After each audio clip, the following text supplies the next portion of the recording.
Hello, everyone. Hello. Welcome to the Alexis podcast. We are so excited to have you on.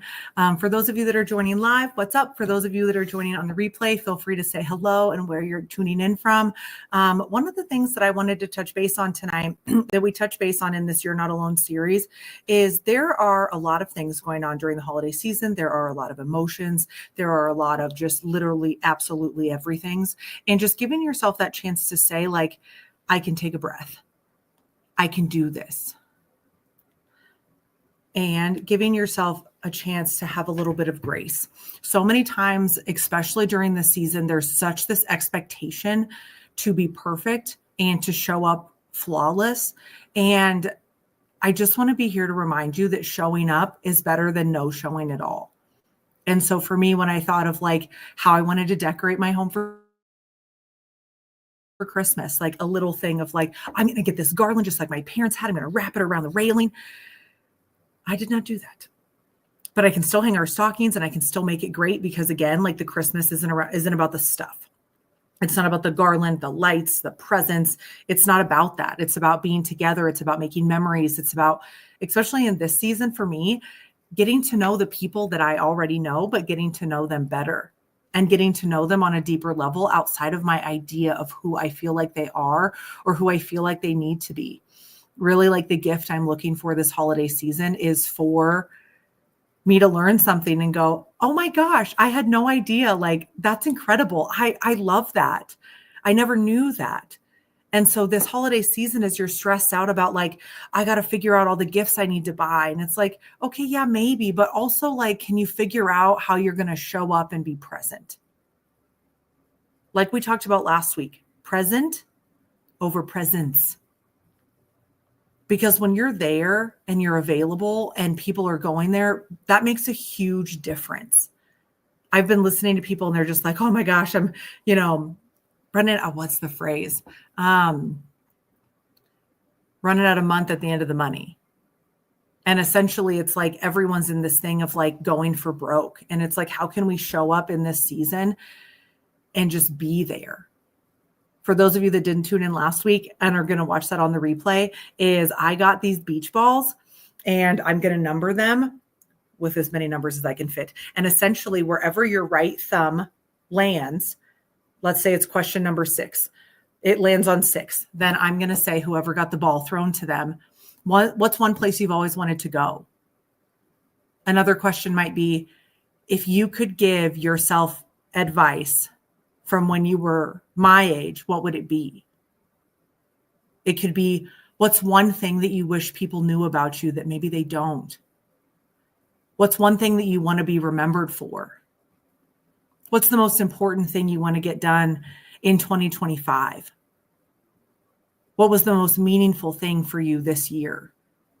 And just really getting a chance to know your people. Because you might know those for your spouse, you might know those for your best friend, but you might not for your parents or for your aunties or your uncles or your cousins, and just really digging in and being there. And so, yes, the gifts are fun. But what's also really fun is like knowing who your people are, because we talked about this on previous episodes. There's this phenomenon where we essentially only see people in the role that we know them as, and we forget that they have the complexity within them just like we do. Like when you think of yourself, you're like, man, I got a whole universe of like dreams and regrets and all these things I wanted to do, all these things I want to do, and all these hopes and dreams. And we forget that every single one of us has those. And we might not ask because it's just our mom, and it's like, your mom was a whole ass person before she was taking care of you. And find the time to get to know her. Find the time to get to know her as a human, as a woman, outside of just your mom. What's up, Brad? And just giving yourself that gift. Because like we've talked about in past episodes, when my mother-in-law said that she had grown up with a bathtub in her kitchen, it was just that moment where I was like, I never asked that. I was never curious about that. I never even wondered. I just assumed you grew up in a house that was kind of older than this one and it was normal looking. We like forget those things because our brains are just assuming. And so as we dive into tonight, it's really about turning your to don'ts into to dones, because I know that there are people that can be on here and they're like, man, I'm going to do that. Oh, that sounds so good. And then all of a sudden life happens and they're like, dang, maybe next year. And we got to stop doing that to ourselves. We've got to stop living our life in this future of someday we're going to do shit that we said we were going to do the last 5 years, but we ain't never done. We never did the first thing to even do those things. We're just saying we're going to do them. And so as we're wrapping up 2024, as you're doing your reflections, as we're with our family over the Christmas season and the New Year season, don't just be looking at how you want to finally lose that weight and make more money. Like, how are you going to show up? How are you going to spend your 2025 with no regrets? When you guys are doing your goals this year, and I'm going to mention this at the end of the episode because I think it's just so important, on top of the things you want to do, make a list of all the things you would absolutely regret if you never made them happen. Because as cool as it would be to like earn $1 million, move into your dream home, go on 10,000 trips, or whatever it is, what would eat you alive? Because that might be small. That might be making a phone call and finally making amends. It might be like me trying to like make a plan to take our dogs to the beach, which I live in Colorado, shaped like this. Ain't no ocean near me, but working on, doing that for our dogs. Asking my husband, what would you really regret if you never got to do? And then making those your priorities through the year. So as you're chasing the big things, don't forget the little things, because those little things are what's going to eat you alive. They're when all you have to do is think about time and what you did. Those are the things you're going to play on repeat regretting. It's not going to be whether or not you made that extra money or lost that extra weight or got that cool car. Like, it's literally straight up going to be like, man, I wish I would have gone for that. Whether that's with a person, a place, a thing, for yourself, any of that. And so as we dive into this, I want to say that Christmas Eve and New Year's Eve, you're not going to see me. You might see me on a live, but I'm not going to be doing our official podcast, because hopefully at 6:30 on 12/24 and 12/21, 12/31, you are with the people that you love. You're with yourself. You're doing the things that you want to be doing and spending those moments with the people that are most important to you. I know that that's what I'm going to be focusing on, and I will see you guys next year. On the 7th, we're going to be launching a new series. Super excited to talk about that then. But as we go into this season of these last 2 weeks of 2024, I feel like for me, every room I'm walking in, I find something I need to do in that room. I walk into my front room and I'm like, oh man, I got to finally update those pictures. And then I walk into our guest room and I'm like, oh man, I got to switch those sheets before my parents come. I walk up here to my podcast studio and I'm like, oh, I got to make sure I take that giveaway. And it's like every place I go in my house, I just got shit to do. And I'm like, this is never ending. And really just kind of identifying like, cool, what do I have the bandwidth for during the holidays? What is something that is important to me to get done before and then after? So for me, like getting my parents' room ready, they come on Friday. So I'm going to have to do that before. Buying new door handles for our doors, I could probably do that in January. But the one thing I want to do with you is it can be so overwhelming, because you've got all of these extra activities that you don't have normally with family and friends and all of the things. You've got presents to wrap. You've got stores to go to that maybe you only go to once a year, like me, when you're doing your holiday stuff. And it can seem really overwhelming. And it's just like, man, when is this going to stop? And we can see the holidays as just such a burden because there's so much we need to do. And then it just like doesn't ever stop. And it just feels like you're just constantly like over and over and over again. And you're like, for the love of God, for the holidays, I would like to feel relaxed and refreshed. How do I do that? And just giving yourself that time. And what we're going to talk about over the next few minutes is just how to do that. One, take a breath. And one thing that really helps me is making a list. Checking it twice. Not to find out who's naughty or nice, but to just get everything down that you need to do. For my husband and I, if we've got a plan and then we've got the second part, which is a deadline, it's game over for us. It is over. Consider it done. Consider it actually obliterated. We are going to take that all the way to the end. But if we ain't got no list and then we got a list with no dates, then that list just sits next to my office and I'm like, oh my God, I got to do all that stuff. And so tonight, while we were driving the baby around so that he would get a nice good nap, we put some dates on it. We put some times. We said, okay, cool. Tomorrow at 8 a.m., this is what we're knocking out. Tomorrow at 1 o'clock, this is what we're knocking out. Cool. This can wait till January. This can go here. Let's make sure we do that on the 31st. Let's make sure we do that on the 1st so that we have a plan that we can follow. Because if you don't have that and you're not giving yourself the gift of like, sadly being a responsible adult and keeping track of all the things you got to do, you're just running around at chaos. And I don't know how it is for you, but my mom ain't coming to do none of my stuff I got to do. When I was a kid, things just happened. Tree up, poof, garland hung, poof, Christmas presents wrapped, stockings hung, filled, all the things, all the stores. You know what I did? I just ate all that food. I decorated sugar cookies. I went to bed and then I had Christmas. And it can be hard when you're the grown up and you're like, dang, I got to be mom, coworker Anna, sister Anna, mom, wife, Santa.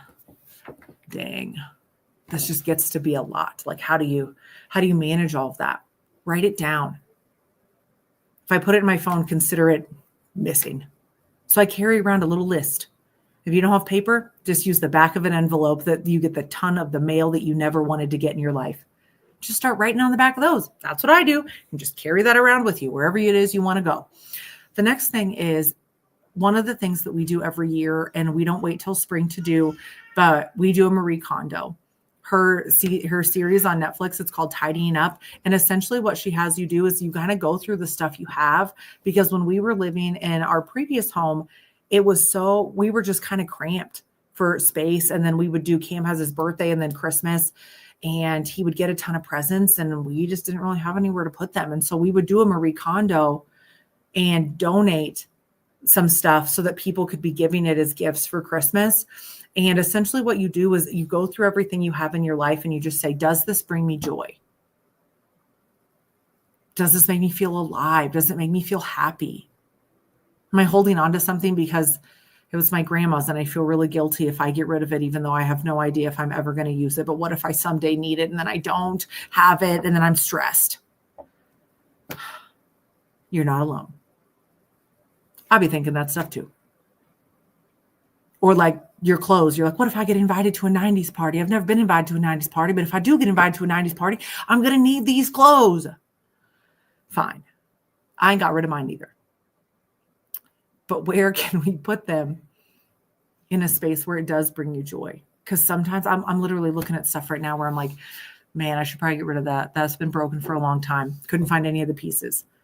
Yeah, that doesn't really bring me joy. I'm holding on to that because of someone who I used to be. Give yourself that gift. And honestly, when you're donating it, you're giving the chance to let it go someplace where somebody's really going to love it. I'd go more into the Marie Kondo thing, but the Tidying Up series on Netflix does it all the justice in the world. It is amazing. I absolutely love it. And I 10 out of 10 recommend it. As we talked before, making that scheduled date, because we need to take our big list and bite-size it down. Like when I'm like, oh, I got to get my parents' room ready. I'm like, oh, I got to change the sheets. And I'm like, well, you probably should wash the sheets that you need to put on the bed. So I'm like, cool. Got to wash them. I'm like, cool. Why don't we do that Wednesday? Because if you do it tonight, you're going to forget. Finding these little hacks for yourself where you know you better than anybody. How can you set yourself up to win? How can you set yourself up to say like, dang, I'm freaking crushing this. Like it's bite size, but I'm doing it.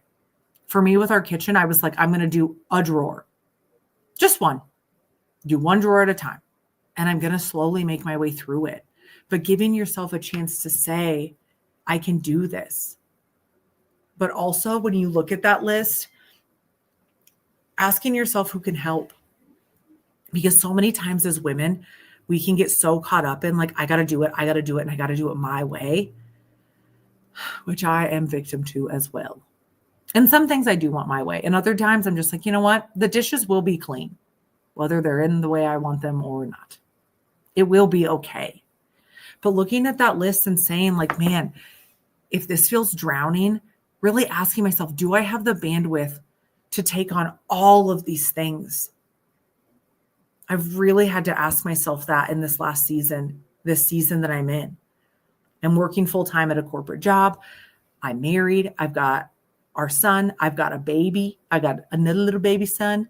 Yes, my other was on another baby. I have a baby son and a teenage son, and working full time, doing this podcast. And when I'm looking at the other things I need to put on my plate, I now have this crazy sciatic pain that goes to my ankle bone. Who would have thought? Literally did not know pain could go down that low, did not know any of those things. But what I'm having to look at now that I'm having to focus more on my health is it's like, man, do I have the bandwidth to do all of these other things that I'm wanting to do, and really giving myself the gift to ask? And if that answer is no, honoring that.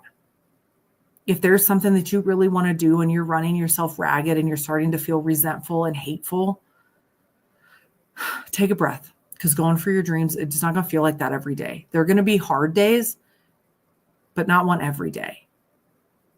And if you need to take a step back and reevaluate like I had to do, that's the strongest thing you can do. Because like Oprah says, you can have it all, but you just can't have it all at the same time.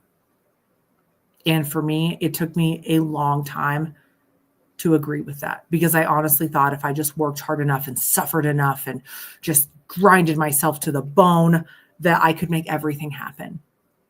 And I'm sure I could, because when I was thinking about doing all those things and working that hard and pushing and doing all the things, I was never checking in to see if I was going to be happy. My happiness was irrelevant. Was I getting shit done? Was I doing my list? Was I doing all of the things? And now that I've got this really weird chronic pain that I hope is starting to alleviate now that I found the right doctor, and now that I have a baby, I'm like, my job is never done. My job can just restart at 2 a.m. if he wakes up. I had to give myself the grace to say, like, it's okay to be happy in this season. And I just want to say, as I'm ending this, it's okay to choose you in this season. And even if that choice means setting something down and just being happy, because you know yourself, you know your limits. And there are seasons where I feel like I can do it all. But as of right now, I'm looking at like, cool, I need to address myself. I shouldn't be 35 years old feeling like I can't get up. That's not good. I need to make that a priority. The things I want to work on that are really big and beautiful, they're not really going to mean anything if I have to like drag my leg like a goddamn pirate to all of the things that I was so happy to work on. And honoring yourself when you ask yourself, do I have the bandwidth to accommodate all of these things? And then seeing which ones are the most important and just getting rid of the rest. You only get to be in the soul suit as you one time. And there are seasons where you got to push and it's going to be hard. But some of you are in the hard season and you were like pushing yourself against a goddamn brick wall, just thinking if you keep hitting it, it's going to break. Unless you change your vehicle and get like a freaking bulldozer, or you become like a metallic rhino, it's not going to work. Give yourself the grace to say like, cool, if my gut's telling me I need to make a different move, honor that.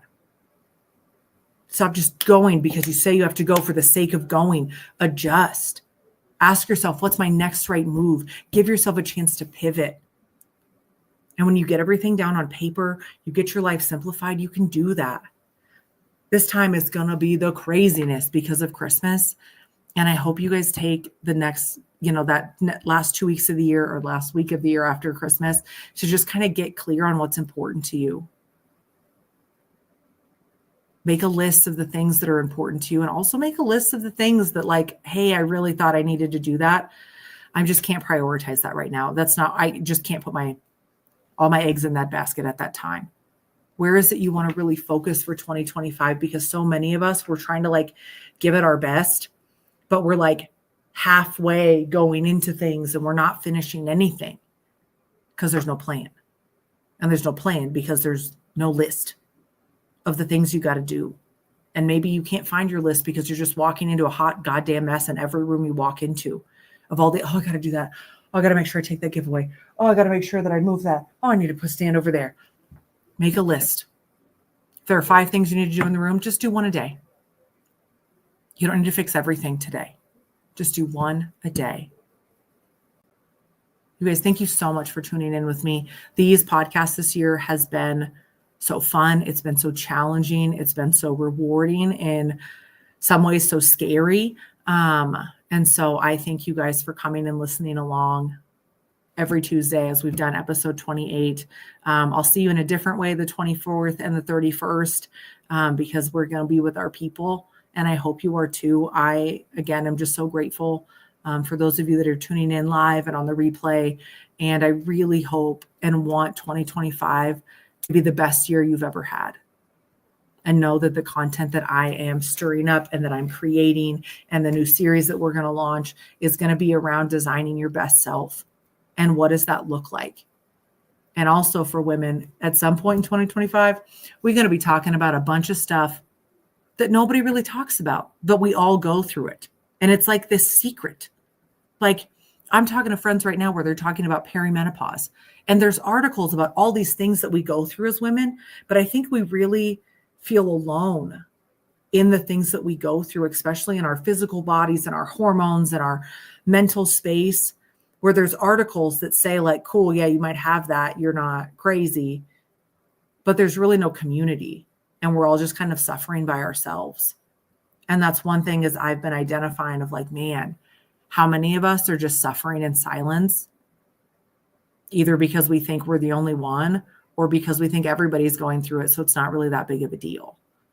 And so a lot of 2025 for my podcast is going to be around building that community, having those tough conversations, having awkward conversations, having things that help bring awareness to say, hey, you're not alone. We're in this together. You guys, we'll see you next year. I hope you have a fabulous night and a Merry Christmas and a Happy New Year. Bye.